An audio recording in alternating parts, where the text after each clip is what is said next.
Wow. All right. It's always something.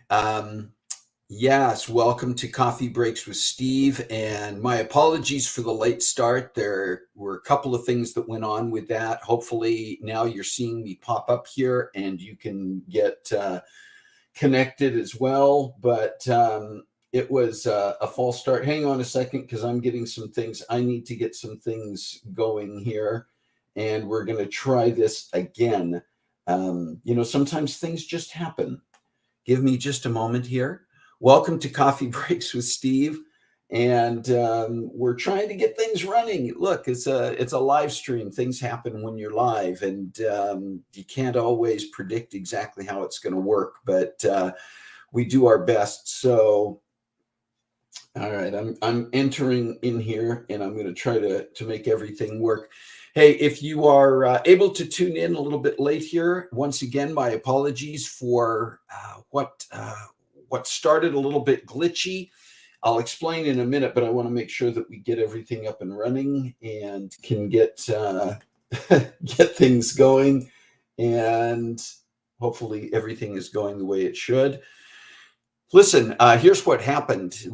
Facebook changed the permissions in for the platform that I use to stream, and it created a bit of an issue when I first signed on. So I had to sign off and sign back on again.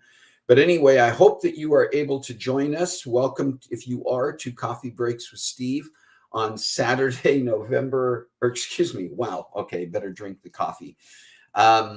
Saturday, December 11th, 2021. And we're getting very, very close to the holidays. I'm just going to kind of vamp here for a few minutes because I want to give people a chance to connect and reconnect where we actually are.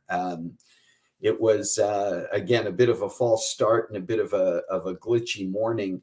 If you are joining live, make sure you say hi and let us know that you are here.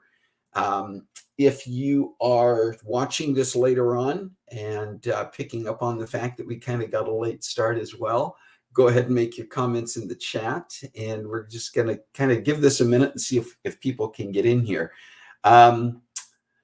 Yeah, sometimes the magic works, and sometimes it takes a little bit more to get in there.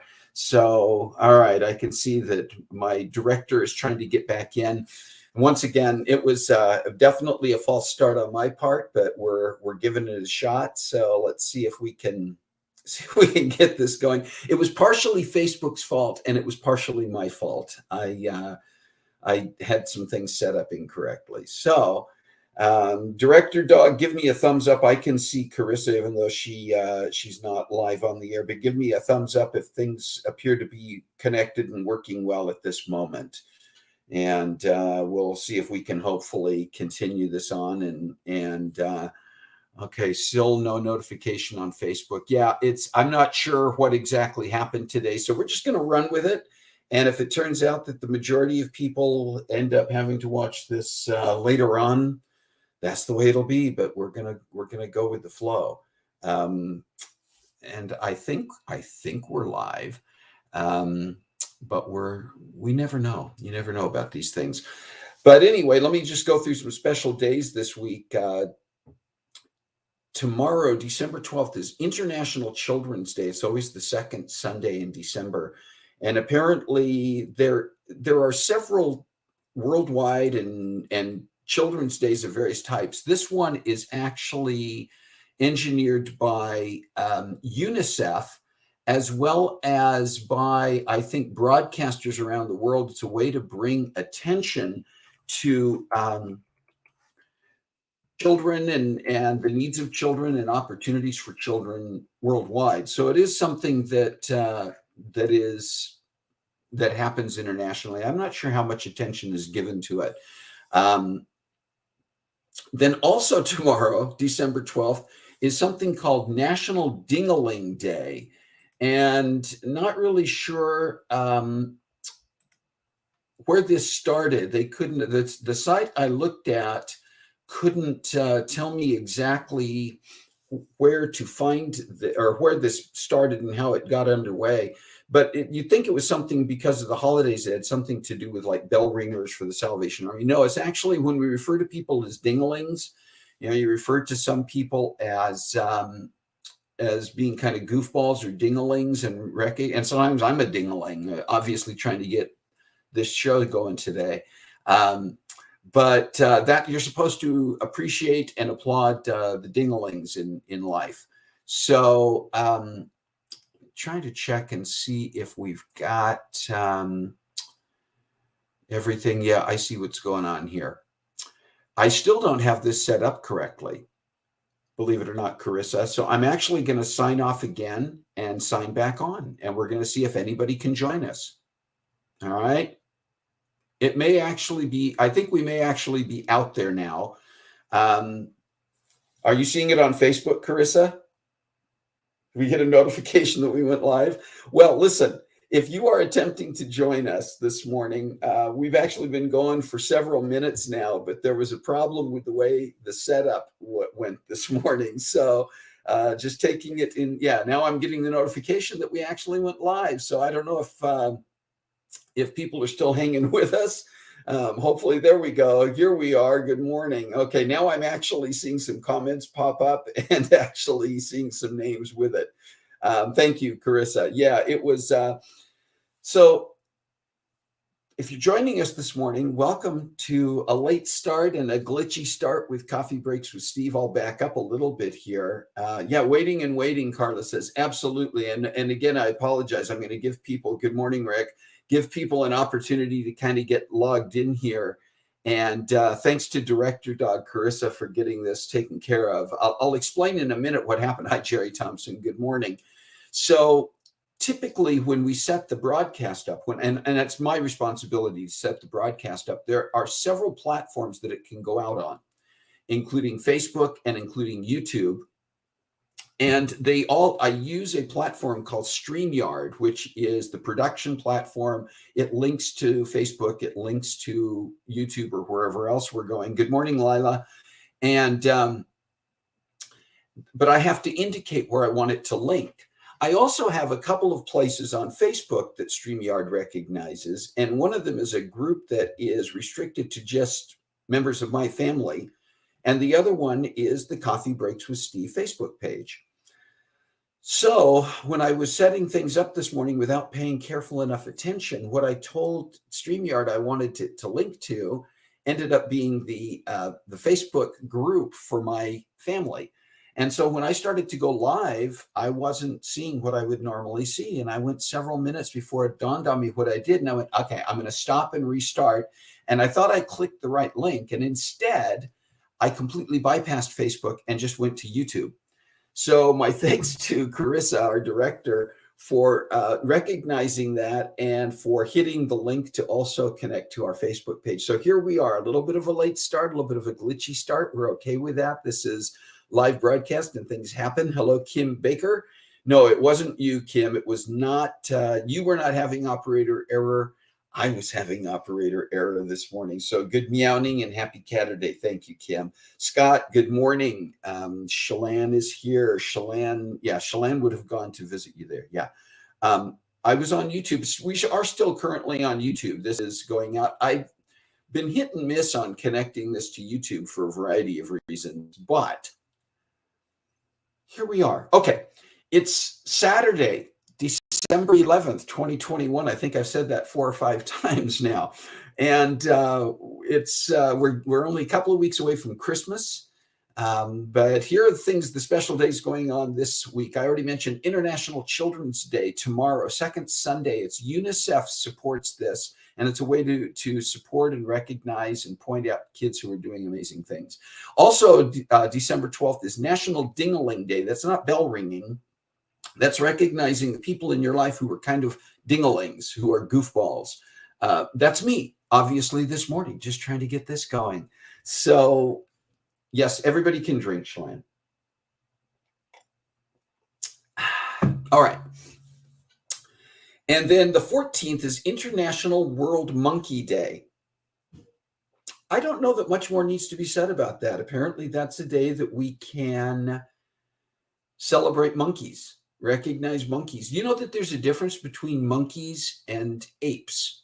I just recently learned this. And if somebody is an expert in this area, maybe you can further clarify or correct me if it turns out that I don't have this right.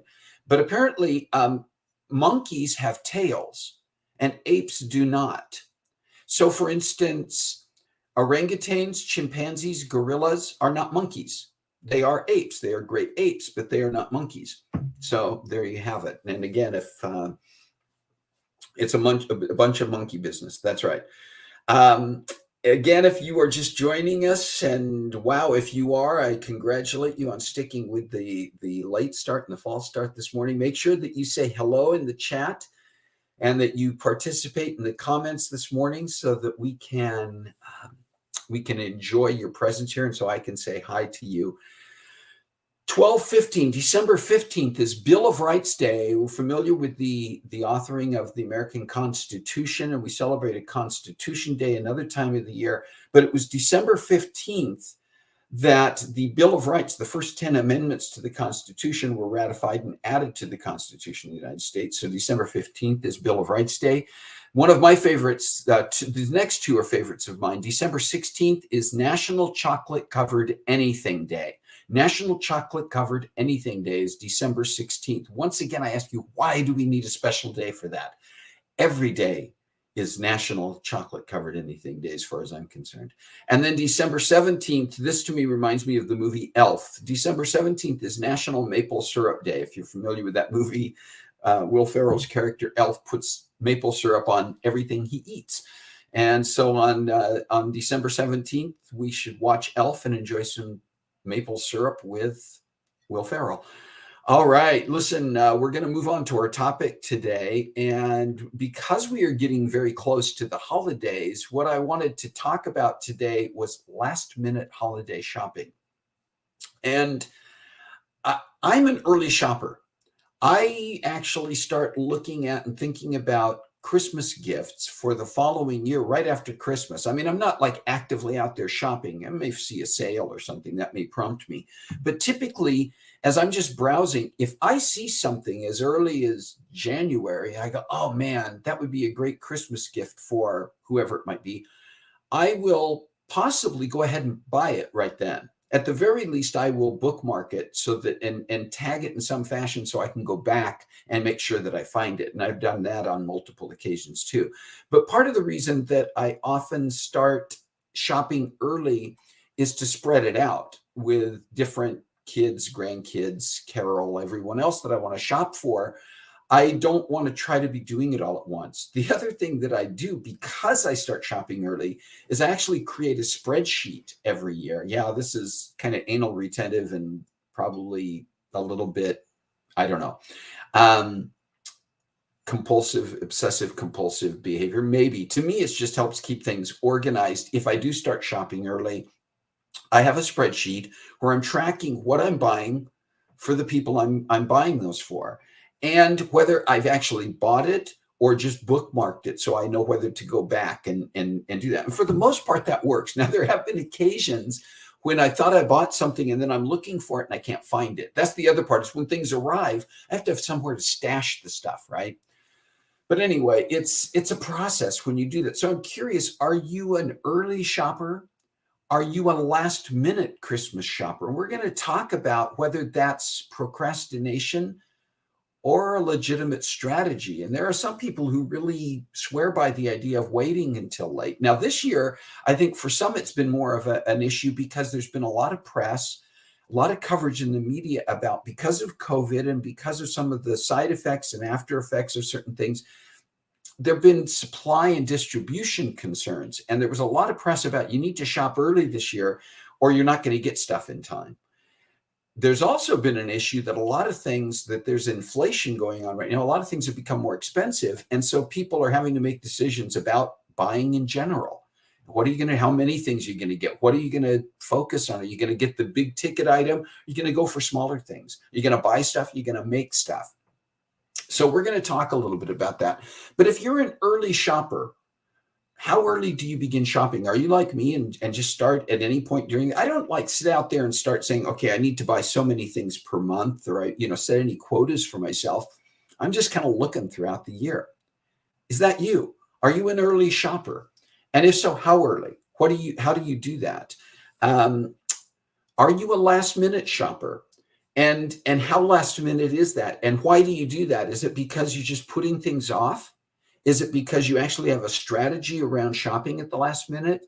Is it because this happens to me sometimes, by the way. I start shopping early. I will say I'm done shopping. And then as it gets closer to the last minute, something will pop up and an idea will come to mind. I'll go, ooh, I need to get that. And so there are circumstances where I think I'm done way early. And then I'm continuing to shop because, and lots of times those are like the stocking stuffer items more than the big ticket or the main gift items. I'll see something else that I think of that would make a great stocking stuffer. And by the way, the online retailers and those folks, they know that. They know that that's not just me. They know that there are compulsive people out there that you'll see something even at the last minute and go, got to get that. They know that about us. But how do you operate, and what is your modus operandi? What is your strategy around that, Jason? Chocolate covered spreadsheet. I think the chocolate covered spreadsheet would come, Jason, because you're eating chocolates in bed, and I would just caution you. You need to avoid making too big a mess. Yeah, that's some of you talking also about the issues with trying to know what people want, what to get people. Carla saying, my boys never give me any suggestions. I never know what to get them. That's another issue. And it's interesting because different family members, different people who are on my shopping list are easier or more difficult to shop for. And sometimes it depends on the age. Even with the grandkids, I found that it was easier and is easier for the younger grandkids because they just almost enjoy anything you get them, right? If they're toddlers or even like preschool or early elementary school, all I really have to check with their parents on, I may check with their parents about age appropriate for them. It's something they're interested in. I still want to know their interests. But as much as anything else, I'm saying, do they already have this, or is someone else getting this for them, right? When they get to be like Remy and Jameson, my older grandkids who are closing in on 12, 11 years old, it starts to they want more upscale stuff. They're more specific about their tastes and what they like. You have to get more creative. And sometimes it starts to get more expensive. I mean, they're at the point now where they're bringing up things like PS2s and iPhones. It's not going there. I'm not going there, right? But it's trying to even know what you're getting and when those things are available and where to find them and doing some shopping around. And by the way, are you more of this early or particularly last minute? If you're a last minute shopper, is that online last minute? Are you looking to see who can deliver quickly and hope that FedEx or UPS or the USPS or whoever doesn't slow down or misplace your delivery on its way? Or do you need to go into the store? I'm going to be heading to the mall. I'm going to be heading to Target. I'm going to be heading to Walmart. Is that you? And how do you plan that as well? Particularly with COVID, where people have become maybe a little bit more cautious about going and shopping live in some places and may still feel that way. Or if you're someone like I know with Rick and Carla, where you live, getting to a physical store, big box store to do your shopping is a trek in and of itself. And you probably do a lot more online. Hey, Jerry Zetterfall. Hey, Jay. Yeah, I see that, Jay. I'm sorry about the delay. We talked about this, and I don't know why it just showed up 2 minutes ago. My apologies for that. We did have a late start. We did have some glitches this morning. And if you did end up, I'll just mention it again, if you did end up just tuning in late, I'm going to stay on here a little bit longer for those who want to stay with me. But we had some technical issues that were, as much as anything else, user error on the part of your broadcaster that we got corrected once things got underway. I apologize if it left you confused. I apologize if it left you not knowing where we were or getting a very late notice that we were on the air. But thanks for joining in. If you are just joining in, please do make sure that you're commenting in the chat. And we are talking and continuing to talk about last minute Christmas shopping and how you manage that. And I'm going to read some things from an article that I found. This one's pretty straightforward. And I always like to give credit where credit's due, proper attribution when I look at articles. This is from a site called familyeducation.com. Now, Family Education is primarily, I think they have a physical magazine possibly as well, but they do a lot around baby care, child care, and raising your kids and stuff. And I don't know when they originally posted this article. It didn't have a date associated with it, but it's called 10 Tips for Last Minute Holiday Shoppers. And the article was written by a lady by the name of Lindsay Hutton from familyeducation.com.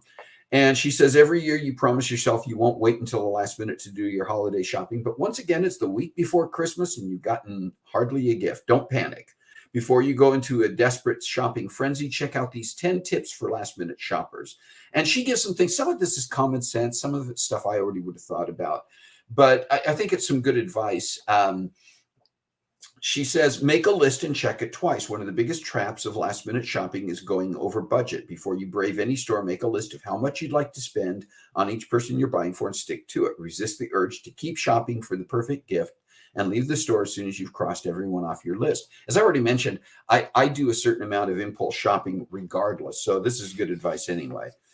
Set a time limit, she says. If retailers have a few tricks up their sleeves to get you to linger in their stores, playing the catchy music, even scenting the air with pleasant holiday smells, making it more likely you'll buy things on impulse. So she says, to avoid this trap, make plans immediately following your shopping trip to limit the amount of time you spend in the mall. The less time you spend shopping means less temptation to overspend and impulse buy. Get online. She talks about the online shopping and the fact that a lot of online sources provide quick turnaround, and you even sometimes if you have to pay extra to speed up the shipping. Give gift cards. That's obviously become very popular. Some people don't like to do that. Some people feel like gift cards are very impersonal, but it is an option when you're doing last minute shopping. She says to dress it up a little, add a personal touch, such as a mug with a gift card to a favorite coffee shop or a gift card to a bookstore tucked into a classic novel. I like those ideas. She says food never fails, especially if you bake something, if you can make something and give it as a very personal gift. She says get creative. Do you have a special talent such as painting, pottery making, photography? Maybe you're an expert on car repair, childcare services, dog walking. Create a coupon offering your service to be used in the weeks to come. It will take some of the pressure off having to have a gift in time for the holidays, and the recipient will love the thoughtfulness of your gesture. I like that one too. Skip the clothes. She says clothes can be tough to buy for under any circumstances, and both in terms that three different things there: making sure you have the right size, making sure you have a style that is appropriate and will be appreciated by the recipient. And right now, one of the things in talking about price inflation, they say that clothing is one of the areas where prices have been going up. And right now they're saying if you can avoid doing clothes shopping, avoid it. Let's see. Shop on, or she does talk about that maybe a gift certificate that you will take someone shopping for clothes, that they can pick out something. That's an option in some cases. Shopping on Christmas Eve. This is an interesting one. We know, she says, waiting until the day before Christmas to shop sounds like a terrible idea, but think of it this way. Most people are finished by Christmas Eve, meaning the malls will be less crowded, allowing you to shop without having to fight hordes of other panicky procrastinators. There are some places too that do have last minute sales on Christmas Eve. Some of them, you got to strategize around that. That's why I wanted to know if that's a strategy for anybody. Has anybody on here done that deliberately, gone out to do shopping on Christmas Eve, or maybe because of circumstances you didn't have a choice? I remember one year that we all had the flu, I think, when I was growing up. And I remember my mom going with my mom. We lived in Portland, to our local Fred Meyer store to do some last minute Christmas shopping. I don't think it was for everything. I think she was picking up some stocking stuffers, but I think it was on Christmas Eve evening, shortly before the store closed. Know when to shop, she says. This again is Lindsay Hutton from familyeducation.com. Know when to stop, she says. Sorry. Once you bought for everyone on your list, stop shopping. It sounds simple enough, but oftentimes the urge to find the perfect gift compels anxious shoppers to keep going. Just because your gift is last minute does not mean it's inadequate. Great advice as well. We overthink it sometimes. And then regift, her last one. If it's come down to the wire and you're really in a bind, consider regifting as a last resort. Just make sure your gift doesn't fall into the hands of someone who might find out your secret, or worse, into the hands of the person who originally gave it to you. I've heard those horror stories. I know some of those horror stories. Let's see, Shalane says, there's been a meme going around my minimalist group that says normalize giving fruit. What is that? Is that fruit? Rees? I'm not sure. Is that a typo, Shalane? Sourdough starter and your favorite recipes written down as gifts. Give something that will continue to give for generations instead of ending up in a landfill. I like that too. Oh, fruit trees. Okay, thank you. So I know that some of you do have to sign off or have just signed off because it is 10 o'clock. Thank you for being here. I'm not going to stay on much longer. I want to respect everybody's morning, including my own. I've got other things that I'm trying to get done today. Wanted to give you a little bit of a heads up. And again, if you are staying on and want to continue commenting, feel free to do so in the chat. If you tune in later and get a kick out of our kind of messed up Saturday morning broadcast, that's okay. Notice I'm not panicked about it. I'm fine with it. These things happen, and we just continue to journey on here to continue and take it all in stride. So thank you for being here. And I'll let you know what's coming up next weekend. We're going to be on time. I'm going to make sure of it. We're going to be on time and without glitches. But our topic is going to be the second half. We're going to talk about retirement in this day and age and what that means. For those of you who are already retired, and you can share a little bit about your transition from full-time work into a phase of life that was retirement and how that shifted what you do. I think for most of us, retirement doesn't simply mean that we just stop functioning. It means that we shift the focus. I know many people who say that they are busier in some ways, in different ways, in retirement than they were when they were working full-time. They've shifted their priority. They've shifted where they want to pay their attention and what they have time to do that were things on their list they didn't have time for before they retired. My dad is included in that. I saw my dad become very active in things after his retirement that he wouldn't have had time for when he was still working. So we're going to talk about that. And referring to it as the second half, because even though for most people, retirement, the age of retirement is not an entire second half of your life. You kind of think of it as the first halftime, sort of halftime being that point that you retire and you kind of go to the bench and you restructure yourself. What does it mean for you coming off the bench? What did it mean if you retire? What do you think it's going to mean if you're looking forward to retirement? And what you think you would like to focus on in that phase of life. So we're going to talk about that next week. The week after that is Christmas Day on Saturday. There will be no Coffee Breaks with Steve on December 25th. We're going to give everybody that time for just celebrating the reason for the season, celebrating however you celebrate the Christmas holiday. And I'll make sure that I'm putting reminders out so nobody's confused about that. And then as we get into January, we've got a special series of topics that we're going to be doing over the 5 Saturdays of January. And I think we're going to be able to stay on track with this. I'll keep you posted on that. There's some reasons why we might have to interrupt this a little bit, but I'll let you know as we get closer. We will be on the air on New Year's Day, January 1st. And the series for January, I'm calling The Poet's Walk. And we're not going to focus so much on poetry per se, but each week there's going to be a different poem by a different author that is going to be the basis for the theme and the topic for that Saturday. So for instance, on January 1st, we're going to be talking about New Year's and talking about restarting and the promise of a new year. And we're using a poem called Promise by Jackie Kay as the resource for that. On January 8th, The Road Not Taken by Robert Frost, talking about life choices and how we choose where we go. On the January 15th, The Bridge Builder by Will Allen Dromgoole, talking about how we leave a legacy and build for others, which happens to fall on the weekend of Martin Luther King Day celebration. And then on January 22nd, Invictus by William Henley, Invictus, that will talk about who and what guides us in life, in setting our course and our path. And then on January 29th, a poem by A.A. Milne, the author of Winnie the Pooh and that series of books. It's actually a poem about Winnie the Pooh called Us Two, and we're going to talk about friendship. So just a little look ahead at what we're going to be doing. Shalane says she noticed I did not select the Jabberwocky. It doesn't mean that we can't talk about the Jabberwocky at some point. I also love that poem and some of the symbolisms. People think it's just nonsense. Anyway, I have rambled long enough. Many of you have been able to stay here and stay with us a little bit past 10 o'clock today. I appreciate your patience. Thank you for being with us. Thank you for making Coffee Breaks with Steve a part of your Saturday. And if that's each week, even if you wait patiently for us to get on the air, I thank you for being here. Remember, and not necessarily particularly because we're in this holiday season, but certainly in line with this holiday season, remember to find a way to make a difference in your world this week. God bless you. Have a great week. Stay safe out there with all the weather. And if you're out there shopping, be safe as well. Take care.